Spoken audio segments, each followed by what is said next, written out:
Podium Podcast. Lo mejor está por escuchar.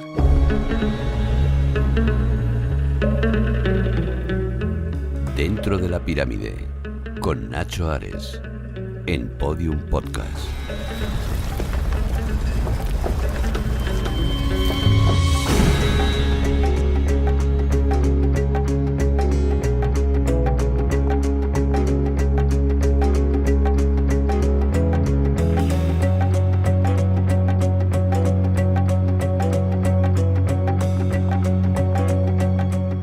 Bienvenidos a Dentro de la Pirámide. Comenzamos ya la sexta temporada de nuestro programa aquí en Podium Podcast, en donde llevamos ya, 5 años y comenzamos el sexto dándolo todo para intentar descubrir los grandes misterios de la historia de los faraones, del mundo de la cultura egipcia, su arte, su arqueología, la historia, sus misterios, etcétera, etcétera, etcétera. Y lo hacemos pues con la misma ilusión con que comenzamos el primer programa pues allá por 2020. Es que parece que fue ayer, pero fue en 2020 cuando comenzamos la primera temporada ya de Dentro de la Pirámide. Y la causalidad ha hecho que este sea el programa 99 y el próximo, el número 100, se hará con público el miércoles día 11 de septiembre a las 7:30 de la tarde en la sala de ámbito cultural de El Corte Inglés de Callao, en el centro de Madrid, en la 4ª planta del edificio de Callao en Madrid. Toda la información la vais a tener en mis redes sociales, en Nacho Ares, tanto en Facebook como en Twitter, como en Instagram, y también pues a través de las redes sociales de Podium Podcast. Ahí vais a tener toda la información. La entrada va a ser libre hasta completar el aforo y vamos a tener un montón de invitados especiales que os van a sorprender porque tienen y no que ver con el mundo de la egiptología. Hay algunos con el mundo del espectáculo, de la música, que son muy seguidores de la cultura egipcia y de todo aquí relacionado con el mundo de sus misterios. En esta ocasión queremos hacer un programa especial dedicado a los sacerdotes. La temporada pasada acabábamos hablando de los templos, hablando de cómo era la vida en un templo, y no hacíamos especial hincapié en la vida de los protagonistas, ¿no?, que vivían en ese interior de los templos, que son los sacerdotes. En realidad, vamos a escucharlo ahora en algunos cortes. Hem-Necher, que era el nombre que recibía el sacerdote en la antigüedad, en el antiguo Egipto, no es un término que hoy podamos asimilar a nuestro sacerdocio, ya sea en el mundo cristiano o en otras religiones, ¿no? Hem-Necher podríamos traducirlo como el servidor del Dios. Es decir, es una persona que no tiene ni que rendir cuentas al celibato ni estas historias que surgen en época mucho más moderna, ¿no? Pues hace menos de 2000 años, con la creación del cristianismo a partir del siglo II, III después de Cristo, sino que son personas que dedican su trabajo al mantenimiento del templo y sobre todo al culto de la divinidad.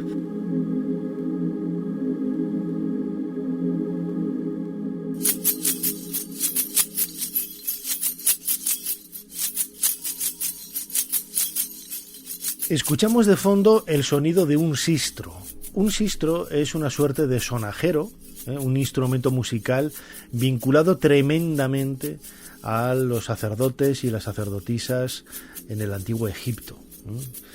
Tiene una serie de varillas donde están enganchados unos platos metálicos que sirven para realizar ese sonido tan característico de este instrumento. Han llegado algunos hasta nosotros a través de tumbas, y muchos de ellos, como el que yo tengo en casa, yo tengo varios, son reconstrucciones modernas de sistros, pues permiten, ¿no?, recrear el sonido de cómo eran esos rituales que se llevaban a cabo en los templos en el antiguo Egipto a partir del trabajo de los servidores del dios.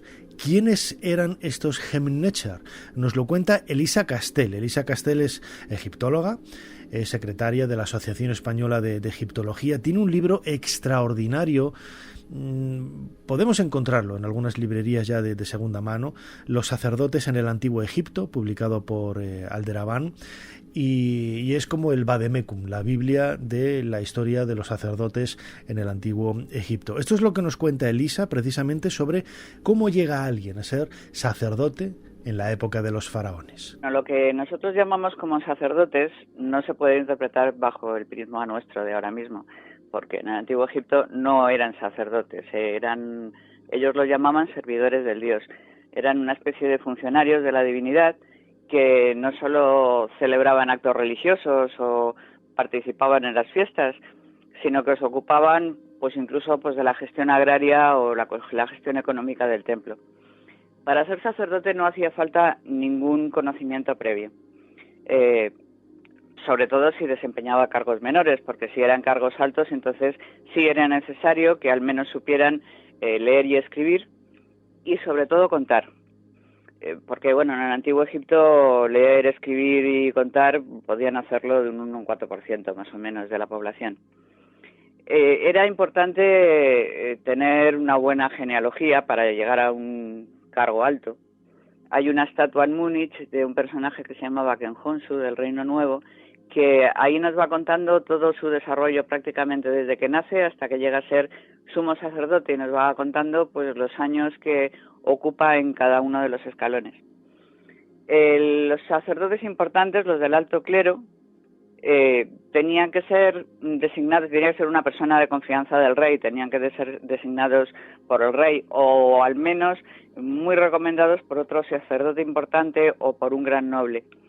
Pero era mucho mejor tener familia que perteneciera a ese grupo sacerdotal. También podían darle el cargo como premio, o incluso hubo periodos en los que sabemos que llegaron a comprar los cargos y que realizaron matrimonios estratégicos para entrar en el sacerdocio, porque claro, era un estatus muy alto. La educación, pues básicamente si tenías un cargo muy alto, pues era una educación básica religiosa, y si tenías algún cargo especializado, como podrían ser pues los astrónomos o los sacerdotes de Sekhmet, que eran los médicos, pues sí aprendían en una institución que se llamaba la Casa de la Vida.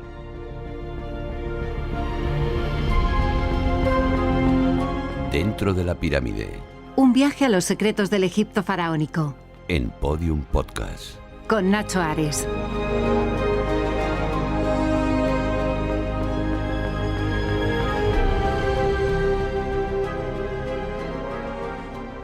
La formación de un sacerdote estaba muy, muy ligada a la Casa de la Vida. La Casa de la Vida era una institución dentro de los templos en donde se estudiaban todo tipo de saberes, tanto humanidades como ciencias, es decir, tanto literatura, religión, como todo tipo de disciplinas más científicas como las matemáticas, la astronomía, etcétera, ¿no? Los sacerdotes, algunos de ellos que eran sacerdotes lectores, por el propio nombre intuimos que debían saber al menos leer, no tanto escribir, pero por lo menos leer, ¿no? Seguramente las dos cosas fueran de la mano. ¿Y dónde se aprendía esto? Precisamente en esa institución, en la Casa de la Vida. Los sacerdotes ahí tenían relación con textos antiguos, las bibliotecas nos las tenemos que imaginar, por desgracia no ha llegado hasta nosotros prácticamente nada de cómo podríamos imaginarnos esas bibliotecas en los templos del Antiguo Egipto, pero allí se debían de guardar los manuscritos con no solamente fórmulas teológicas, fórmulas votivas, fórmulas para realizar una serie de ofrendas, de rituales, etcétera, sino también el conocimiento que trascendía, ¿no? Lo que justificaba, de alguna manera, que eso se hiciera de una manera determinada, repitiéndose generación tras generación durante miles de años, ¿no? porque, por ejemplo, en época helenística, cuando los sacerdotes egipcios llevaban a cabo estos rituales, Egipto ya tenía casi 3.000 años de historia y seguían haciéndolo como el primer día. Ellos lo manifiestan así en esos textos que han llegado hasta nosotros en de las bibliotecas. Vamos a escuchar de nuevo a Elisa Castell, egiptóloga, autora de este libro Los sacerdotes en el Antiguo Egipto, que nos va a explicar otro detalle curioso de cómo eran los sacerdotes, cómo se vestían, cuáles eran las ropas que utilizaban y si se diferenciaban, como podemos intuir o no, y como podemos extrapolar a partir de la idea que tenemos nosotros de los sacerdotes en tiempo moderno, en el siglo XXI, si se distinguían físicamente de otras personas de la sociedad por medio de la ropa. Los sacerdotes no tenían un vestido concreto. Realmente ellos lo que hacían era un poco seguir la moda que había en cada momento. Lo que sí tenían es que vestirse con lino blanco, que tenía que estar limpio. Utilizaban pues faldellines, camisas, túnicas, en época ramesida túnicas plisadas, o piezas de tela que envolvían en el cuerpo. Sí tenían que llevar unas sandalias trenzadas de palmera, que estaba teñida de blanco porque era un signo de pureza, y si hacía frío en el invierno, pues podían usar sandalias, y esas sandalias podían usarse incluso con calcetines, unos calcetines que tenían el dedo gordo, por llamarlo de alguna manera, por un lado y los 4 dedos por separado. Solo hay algunos sacerdotes muy concretos, como puedan ser los lectores, o los sacerdotes SEM, o los sacerdotes de la directiva, que sí llevan ciertos atuendos encima, pero no un vestido como tal. Los sacerdotes lectores llevaban una banda que les cruzaba el pecho, desde el hombro caía en diagonal, y el sacerdote SEM y el sacerdote lector llevaban sobre los trajes de la moda del momento pues una piel de leopardo que podía ser estrellada si tenían relación con las observaciones astronómicas, por ejemplo. Y luego los sacerdotes, hay unos sacerdotes en el norte, los sacerdotes de Menfis, esos llevan un poco como distintivo un collar que es muy aparatoso, un collar rectangular que llevaban en el pecho. Pero nada más, o sea, no había nada de tipo sotana o algo por el estilo.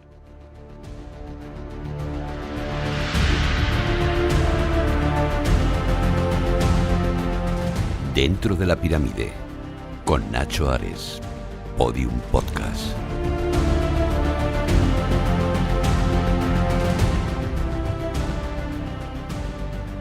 El conocimiento que tenemos de los sacerdotes no viene solamente de esa parte más histórica, es decir, basada en documentos escritos, sino también a partir de las tumbas. Las tumbas que han llegado hasta nosotros de época faraónica pertenecen a un estrato social muy amplio. No solamente hay tumbas de personas pobres, sino también hay tumbas de faraones. Y entre ese punto más bajo y ese punto más alto de la pirámide social, allí, en un extremo, pues casi en el vértice, estaban los sacerdotes. Contamos con muchas tumbas de nobles que desempeñaban también cargos sacerdotales en el templo. Hay que pensar que un sacerdote, como decíamos antes, no es una persona que dedica el 100% de su tiempo a la divinidad, al Dios. Son esos servidores de la divinidad que actúan como funcionarios de la administración que sirve para resolver los problemas y el día a día del templo. Esta es la razón por la que muchos nobles, cuyas tumbas han sido descubiertas, por ejemplo, en la orilla oeste de Luxor, es quizás una de las necrópolis más importantes de Egipto, los títulos que ostentan también están relacionados con el culto de algunas divinidades, bien en el templo de Karnak, en el templo de Medinet Habu o en otros lugares, en otros santuarios de la antigua Tebas, hoy Luxor. Gracias al estudio de estas tumbas podemos ver el aspecto físico que tenían, algunos de los objetos con los que se han enterrado, quizás relacionados, ¿no?, con su vida diaria en ese templo, y datos que ayudan a conocer más allá de la propia descripción que aparece en los textos escritos, cómo eran los elementos físicos, ¿no?, que nos acercan a conocer la vida de los sacerdotes.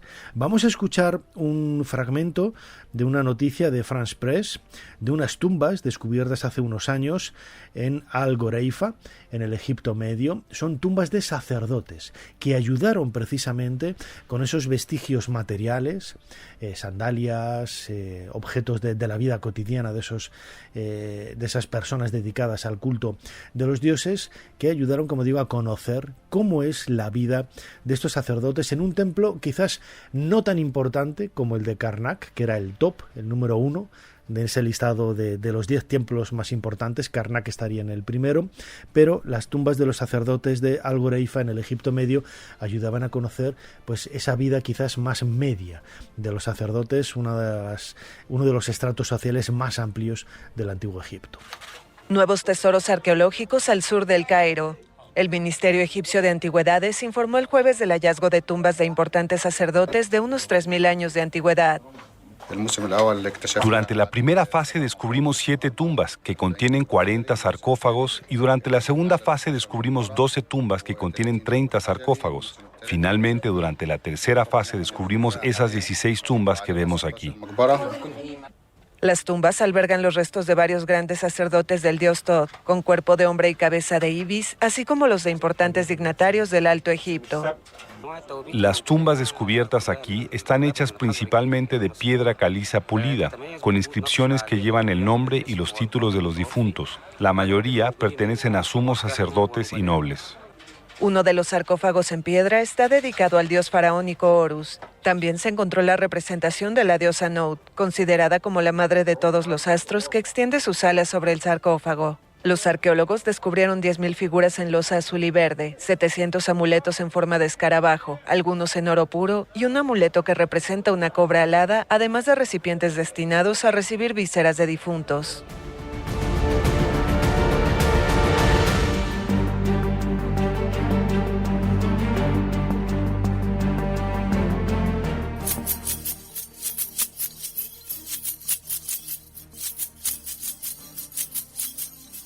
Volvemos a escuchar el sonido del sistro. Si con algo estaba identificado este instrumento, era especialmente con las mujeres, las sacerdotisas. Conservamos representaciones en tumbas en donde son mujeres las que están tañendo instrumentos, ¿no?, las que están interpretando canciones a través de estos instrumentos. Y había un cargo, un puesto en el mundo de las sacerdotisas, en ese papel más femenino dentro de la religión en el Antiguo Egipto, que era única y exclusivamente desempeñado por mujeres, cantoras de Amón o cantantes de Amón, como últimamente también he leído en algunos artículos y libros, ¿no? El cantante de Amón, yo siempre he leído cantora de Amón, entonces que puede sonar raro, pero cantante de Amón a mí me suena a los 40 principales.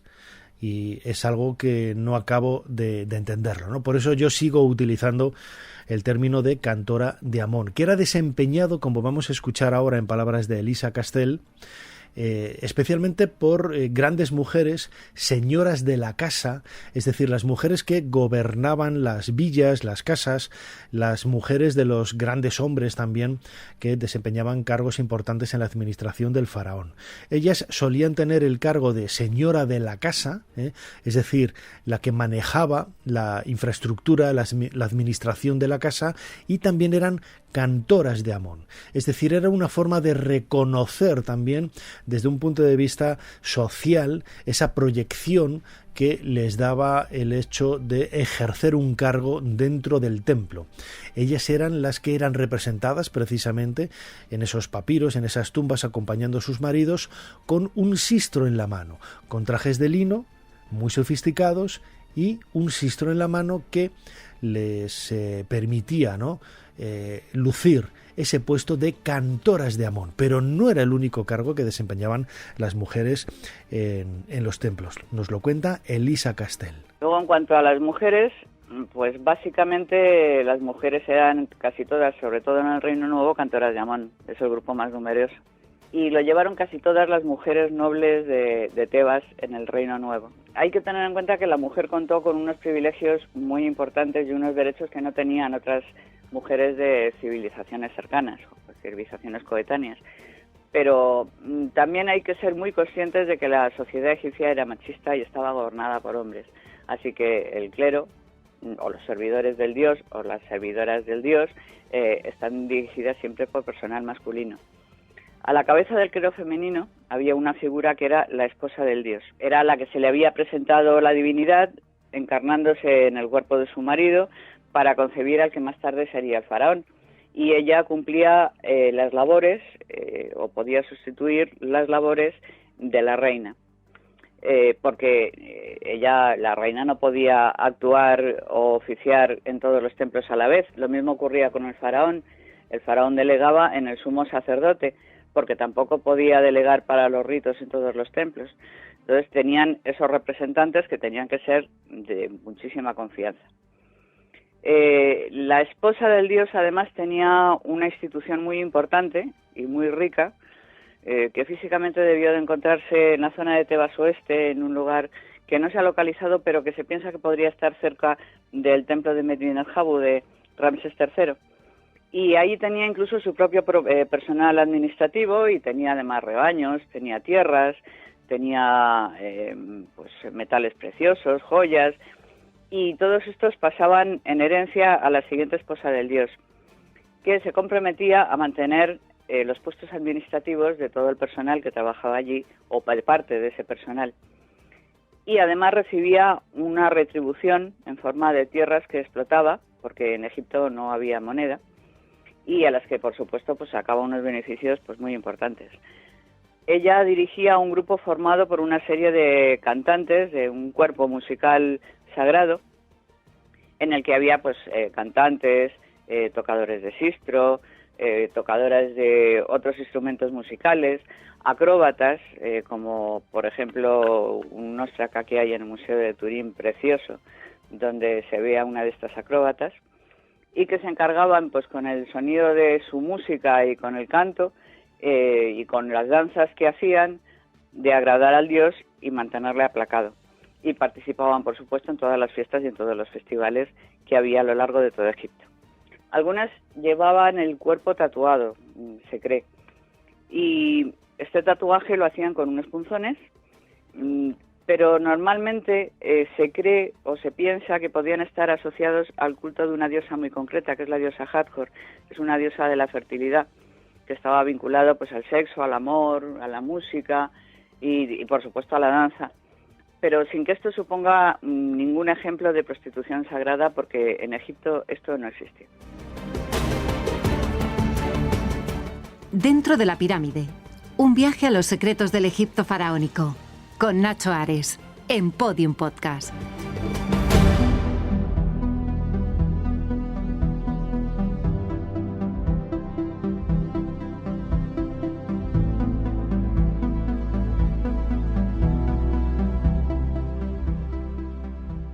Hemos dedicado ya varios podcasts aquí Dentro de la Pirámide, en Podium Podcast, a la mujer en el Antiguo Egipto.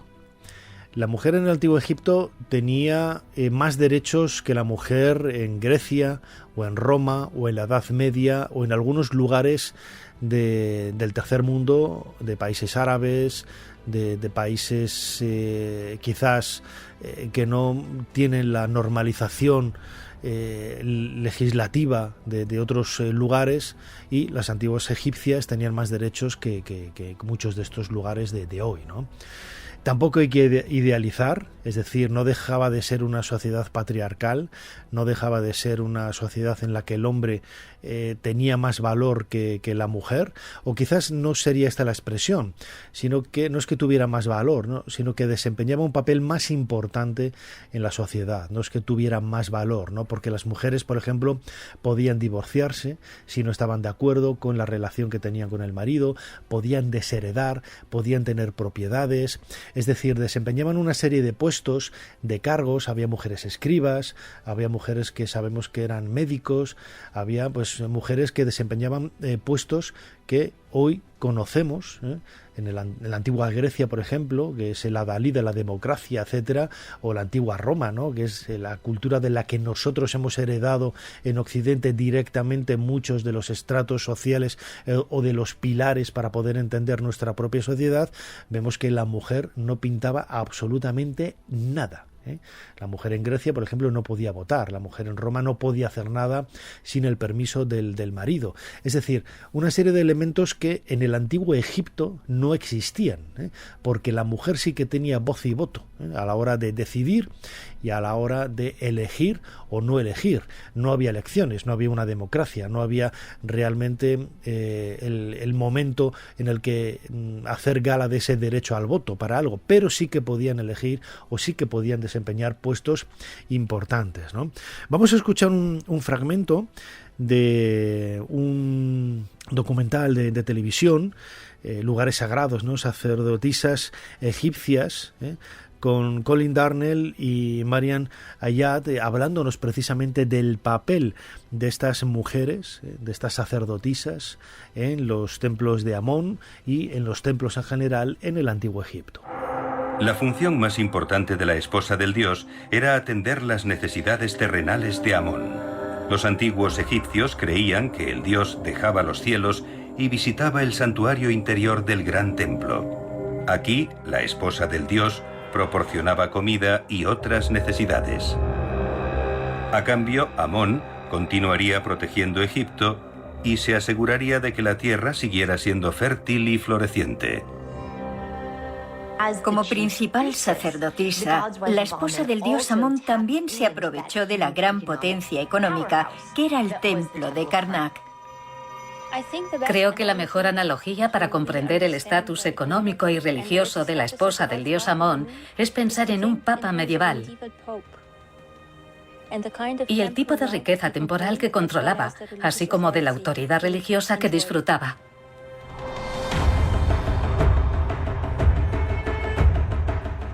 En el gran templo de Amón, en Karnak, la esposa del dios celebraba ceremonias sagradas vinculadas a la propia supervivencia de Egipto. Para descubrir la verdad sobre estos rituales, Mariam Ayad estudia los santuarios sagrados. Uno de los más distintivos es la elegante capilla roja. Sus paredes están repletas de extrañas y fascinantes imágenes. Se conservan varias escenas que representan a la esposa del dios participando en rituales en el templo. Aquí se muestra a la esposa del dios preparada para entrar en el templo. La línea ondulada representa una corriente de agua que se vierte sobre su cabeza y su cuerpo. Ella está de pie, en una piscina de muy poca profundidad, con su cabello suelto mientras se purifica. La idea de purificar antes de formar parte de un ritual religioso es universal. La ceremonia de purificación tiene un propósito importante. Permite a la esposa del dios entrar en el Sancta Sanctorum del templo. Anteriormente, solo el faraón y los sumos sacerdotes podían acceder a esta zona.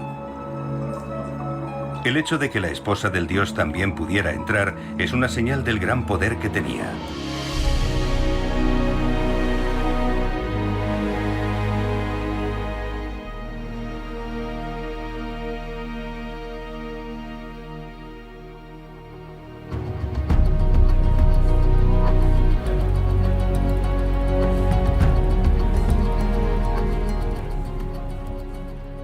Sabemos que los sacerdotes no estaban siempre viviendo dentro del templo. Desempeñaban un número de semanas de trabajo en el interior, donde no podían tener contacto con ninguna mujer. Su esposa y sus hijos quedaban fuera del recinto sagrado del templo, en su casa, en la ciudad, y ellos pasaban a vivir al interior del santuario en las diferentes casas que había construidas precisamente para estos sacerdotes. Ellos desempeñaban trabajos que podrían estar relacionados no solamente con la lectura de textos sagrados, para los rituales, por ejemplo, de la mañana, mañana, cuando los sacerdotes con los primeros rayos del sol iban a abrir la capilla en el Sancta Sanctorum de la divinidad para, teniendo de fondo la lectura de los textos sagrados, otros sacerdotes tenían permiso para tocar la estatua de la divinidad, que era algo muy exclusivo, poder limpiarla, poder vestirla, poder alimentarla, con esas ofrendas que los ciudadanos, los habitantes de la ciudad dejaban en el santuario, y que servía no solamente para ayudar al alimento de la divinidad, sino también para el alimento de los propios sacerdotes, ya que el dios se alimentaba de la parte espiritual del alimento y los sacerdotes se alimentaban de la parte física, ¿no?, de ese alimento. Es una forma de entenderlo quizás muy burda, pero que nos ayuda a comprender cómo esas ofrendas que se quedaban ahí delante del altar en el Sancta Sanctorum a primera hora de la mañana, pues minutos después se la estaban zampando, la estaban comiendo los sacerdotes en un buen desayuno, pues regados seguramente con un buen vino, una buena cerveza o un buen vaso de agua, ¿no? Es quizás la parte más chusca de los sacerdotes, por definirlo de una manera que todos podamos entender, pero también es cierto que algunos sacerdotes, como por ejemplo los que estaban relacionados con el dios Ptah, y creaban por medio de la palabra, ellos en muchas ocasiones estaban también identificados con trabajos manuales. Muchos escultores eran sacerdotes que trabajaban para el dios Ptah. Algunos sacerdotes que trabajaban para la diosa Maat, la diosa de la justicia, también impartían justicia, eran jueces. Hay que pensar que el sumo sacerdote, por ejemplo, el número 1 en la estructura interna de un templo, era quien estaba desempeñando el papel del faraón en ese lugar. El faraón, en teoría, era la única persona que podía acceder al Sancta Sanctorum y tener ese encuentro con la divinidad, pero lógicamente el faraón no podía estar en todos los lugares a la vez, y por eso delegaba en estos sacerdotes. La historia es realmente alucinante, ¿no?, porque nos permite ver el lado más tramposo, más humano, pero al mismo tiempo como leyendo entre líneas esos recovecos que quedaban un poco al trasluz y que servían para, bueno, pues para sacar adelante proyectos más humanos, ¿no?, como alimentarse de los restos de alimentos que dejaran los dioses, pues todo ello nos ayuda a reconstruir cómo era la vida de un sacerdote en el Antiguo Egipto. Esta es la última intervención, el último corte de Elisa Castel, que precisamente nos habla de este hecho, la vida de un sacerdote en el Antiguo Egipto. Bueno, la vida de un sacerdote egipcio dependía un poco de la estructura donde estuviera, en esa estructura jerárquica en la que estaban. Por supuesto, los sumos sacerdotes, pues seguro que como ahora trabajaban menos que los propios curritos. Todos entraban o participaban en el templo al amanecer. Allí empezaban con una serie de ceremonias de purificación y de adoración al dios. El sumo sacerdote tenía que entrar en el Sancta Sanctorum, la parte más sagrada del templo, donde estaba la estatua principal de la divinidad, y ahí tenía que despertarla, tenía que vestirla, tenía que perfumarla, tenía que adornarla, y solo podía entrar el sumo sacerdote a esa parte tan sagrada. El resto de los sacerdotes pues participarían cocinando, preparando las ofrendas, pero no podían entrar a esa zona interna. Los sacerdotes, sobre todo los que participaban todos los días en el templo, porque había unos cuantos que nada más que trabajaban en ciertos periodos del año, los importantes tenían que estar circuncidados. Los circuncidaban entre los 7 y los 11 años. Hay relieves donde se ve, concretamente hay una mastaba en Saqqara de un médico que se llama Manjor, de la dinastía 6, más o menos el 2345, por ahí. Y también se ve en el templo de Mut, en los recintos de Karnak. Y solamente cuando tenían que trabajar en el templo, los sacerdotes tenían que ceñirse a unas normas estrictas, porque en esos periodos que trabajaban, sí trabajaban para el templo, pero después seguían trabajando en el resto de sus ocupaciones privadas. Además podían estar casados sin ningún problema y podían oficiar en distintos templos a la vez. Ellos debían de depilarse el cuerpo cada 2 o 3 días aproximadamente, incluyendo el cráneo, pero sabemos que usaban pelucas, es una medida un poco higiénica. Además tenían que lavarse la boca con natrón, el natrón lo diluían con agua y eso lo tenían que hacer antes de estar en el templo para entrar puros, y tenían que hacer 2 abluciones rituales en el día y una en la noche, y lo hacían o bien en el lago sagrado o en unos altares, pero siempre con agua fría del Nilo, que era la que purificaba. En cuanto al sexo, nos lo cuenta Heródoto. A Heródoto siempre hay que tomarle con un poco de precaución. Heródoto nos dicen que no podían tener ningún tipo de relación sexual durante 7 días antes de entrar en el templo, ni siquiera mientras trabajaban en el templo, o incluso tampoco podían tener relaciones sexuales con el traje de sacerdote puesto. Y si habían tenido algún tipo de polución nocturna, por supuesto, tenían que levantarse y hacerse un lavado purificador más.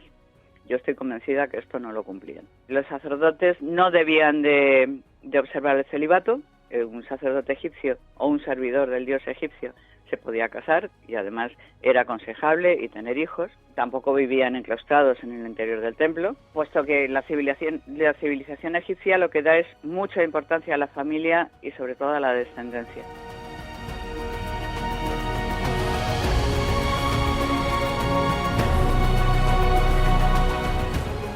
Llegamos al final de este nuevo podcast de Dentro de la Pirámide, el primero de la 6ª temporada, episodio 99, Sacerdotes en el Antiguo Egipto.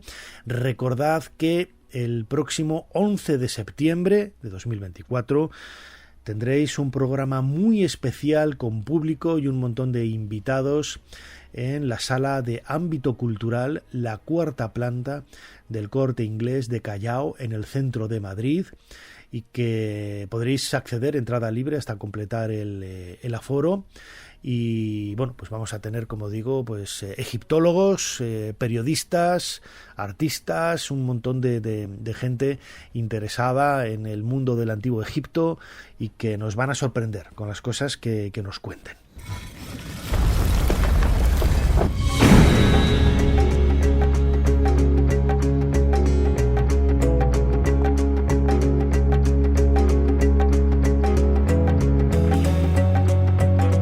Cerramos la puerta de nuestra pirámide, hemos colocado un nuevo bloque en este monumento. Cada uno de vosotros que se suscribe al podcast también implica un nuevo bloque en esta pirámide gigantesca de magia, misterio y fascinación que cada pocas semanas tenemos aquí en Podium Podcast para compartir con todos vosotros. Muchísimas gracias de nuevo por estar ahí. Nos seguimos escuchando aquí, dentro de poco, dentro de la pirámide. Hasta pronto. Dentro de la Pirámide, con Nacho Ares, en Podium Podcast.